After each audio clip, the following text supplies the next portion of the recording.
go a long way to help us to continue to provide programs that help the girls strive and achieve more than they may ever thought they could. And now, I would like to introduce our keynote speaker, the Honorable MaryEllen Odell.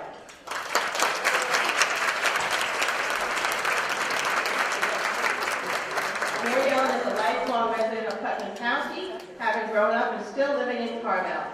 She has been active in her community for many years, having held leadership positions in community organizations as well as in elected positions such as with the Carmel Civic Association. Her many accomplishments include having chaired the Putnam County Legislative and Economic Development Committee, Personnel and Protective Services Committee, Deputy Chair of the Legislature.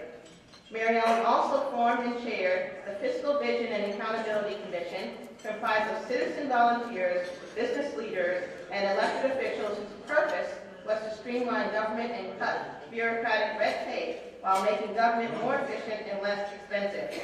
That's a job. She is also the only female county executive within Girl Scouts Heart of the Hudson's footprint. And with that, we applaud her.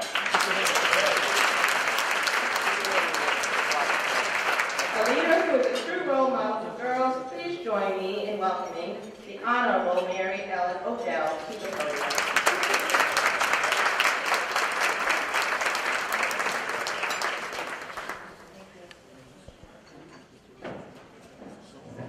Well, thank you. Good afternoon.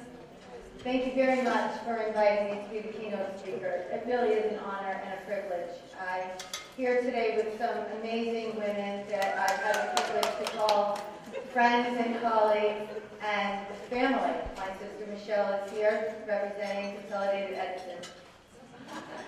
I wanted to say, you know, I always did want to be a Girl Scout, but our mom was a very busy mom, and we had 2 little babies at home, and it just wasn't something that was going to happen for us. But I was fortunate enough to grow up in a house with sisters, and I had sisters and neighbors.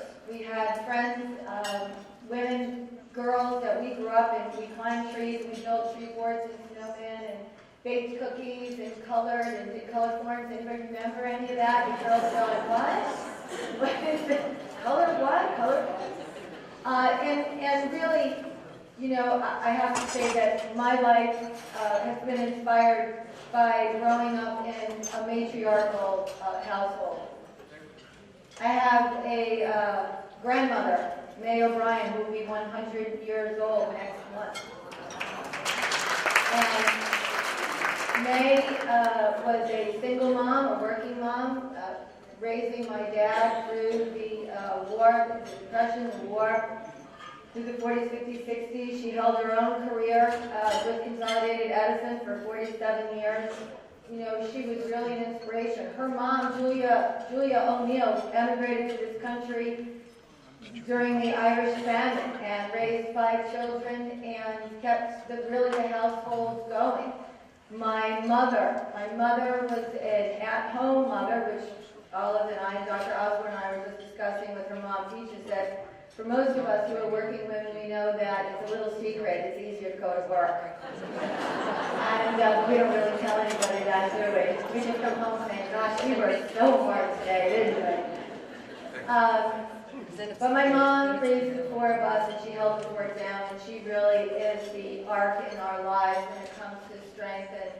And right now, she's a real heroine to our family, and she is the one that we hold on to most whenever we face challenges, whether it's in our own heart and soul, or it's in business, or it's just life in the world, the way it presents itself. And so I'm very honored to have been able to have been inspired by so many great women. And to that point, that's why it is important that we mentor back and pay it forward to the young women of today. I can tell you that I really felt about what it felt to be a woman the day I delivered my first child, my daughter Hope. Hours after she was born, they brought her to me, and I put her on my chest. And as God's my witness, and all you mothers who know this, when you have an infant, their neck is the most responsible thing you have to monitor, keep a hold of. And Hope laid on my chest, and she picked up her head and looked in my eyes. My sister remembers, and she looked right into my heart and soul. And I thought, oh my gosh, what am I going to do? And it was very empowering. And Hope today is a beautiful young woman who would love to have a career in the nursing healthcare field, and we're going to make sure that that happens for her. And I have to also acknowledge that I am the mother of a son named Gilmer, who's 22, but he gets enough. He's the boy, he gets enough. So this one's for the girls. It's interesting to me that I'm being called on to be inspirational, and it never really occurred to me until later on in life, as a mother, when one of my friends said to me, your daughter never takes her eyes off of you. She watches in every single move you make and everything you say, and I thought, well, that's not so good. Okay, I said, thanks for the warning. I'll take that into consideration. But truly, it is true. It is a responsibility that I do take very seriously. And being the first woman county executive, I think does make a strong statement to young women and to my fellow peers in business or in the neighborhood or in the grocery stores, or the bike paths, or in the gym, wherever we are. And it really is about leadership. And to be very honest with you, I never felt as though I was never valued for who I was. I never felt that way at all. Maybe it was the inspiration growing up with Gloria Steinem and Bella Abzug, and everybody remember those strong, powerful women out there. And I just was fascinated by their stamina and their fortitude. Not to say that I agreed with all of it, but I did embrace their ideals, and I think that had a lot to do with who I ended up, admiring as I was moving forward in my career in the private sector, where I spent most of my career, and then government. Let's face it, government has really been built on men and their principles and their ideas. And while there have been some very dynamic and courageous women who have entered government, it really is, the trend is starting to become, I think, more and more. And that's very exciting for all of us. And to that point, again, there's this interesting argument or debate about when is a woman too bossy. Now, nobody's ever accused me of that, I'm quite sure, right? So, I am the oldest child, and I was the boss. That was it, after my mother, of course, who still declares that she is the boss. But, in today's society, if a woman is assertive, and if a woman tries to extend her authority or express her opinion as fact, she can easily be accused of being bossy. And that is something that we have to remove from the young women and what they're hearing. And we have to encourage them. I truly believe, encourage young women to embrace not only their mind and their heart, but embrace your femininity. And don't be afraid to put on a nice pair of high heels and get out there and put your lipstick on and be a woman. And be appreciated, right? You have great shoes, by the way. I saw your shoes. Right, Dr. Osborne? I said to you, look at that girl's shoes. Shoes to me are something that are very, I don't know why, because you're standing on your own 2 feet. And when you're standing on your own 2 feet, put a really good pair of shoes on. Put a nice pair of high heels on. It's just, there's something about that. Not to say that a good pair of running shoes aren't empowering either. So, in today's world, when we're trying to be mentors, and we're trying to be mothers and business leaders and leaders in government, and we're looking to encourage the youth today, particularly today, the women, I say, a good hug goes a long way. My mom says a good kick in the pants goes even further. But I really think that, this is the best time to be a woman in this country, for sure. And there is nothing that I am more proud of than being an American and being a woman and leading my county into a great vision and continuing to do what we consider to be good government for all the right reasons. And I just want to leave you with a little cute little poem that I've had in my kitchen forever. And this is something I think describes history and women in sum total. 3 wise women, and if you've heard it before, just be patient with me.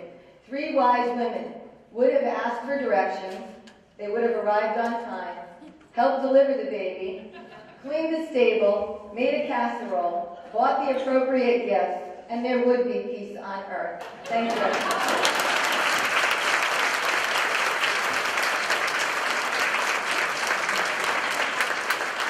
Thank you again, County Executive MaryEllen Odell. I do think we have a gift for the County Executive, which is not at the podium.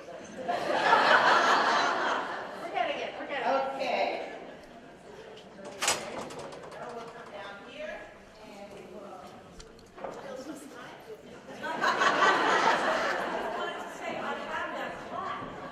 I bought one for myself and my mother. I love that. I put it up at Christmas time. I should leave it up all year. And there would be peace on earth. How about that? Let's hear it for women. This has been a nice afternoon, hasn't it? Yeah. I've run into some old friends. Met some new ones. We've all heard and seen a lot of the great things that the Girl Scouts can accomplish. The opportunities that the Girl Scouts Heart of the Hudson gives to girls every day to become leaders, and the I truly can't wait to help girls change the world mentality that we're sharing here today. How about you? Yeah, and here's the gift. Here's the gift.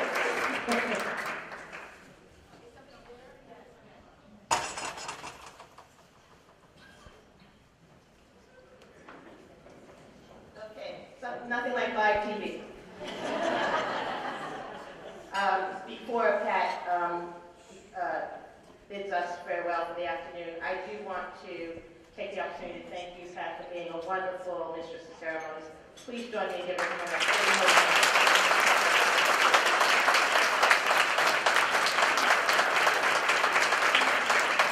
And your kid, once a Girl Scout, always a Girl Scout.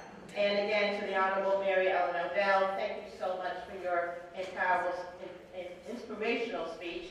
And she did mention a campaign that has just recently launched with Sheryl Sandberg of Facebook and Girl Scouts, and that is in regards to her book, Lean In, and the campaign is Ban Bossy. And so you will see a lot of that, and in Girl Scouts, we are helping our girls to understand that when you're told you're bossy, and I was told I was bossy, you are being a leader, and we are trying to ban the word bossy. So I thank you for bringing that up.